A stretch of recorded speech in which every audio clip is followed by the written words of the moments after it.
Merhaba arkadaşlar, yepyeni haberlerle karşınızdayız. Hande Erçel sosyal medyada Türkiye'nin en çok takip edilen oyuncusu olma unvanını hala üzerinde taşıyor.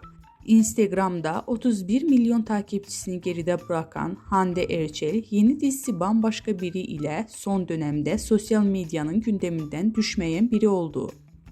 Güzelliğiyle hayranlarını mest eden oyuncu, Instagram'da paylaştığı seksi pozlarıyla da sıklıkla magazinin basınında konuşulan birisi olmaya başarıyor.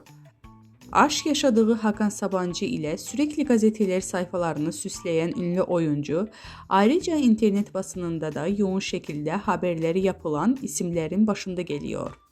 Hande Erçel demek, magazin olsun, dizi olsun, YouTube yayın olsun, reyting anlamına geliyor. Erçel ile ilgili yapılan her haber hayranlarına çok yoğun bir şekilde ilgi gösteriyor.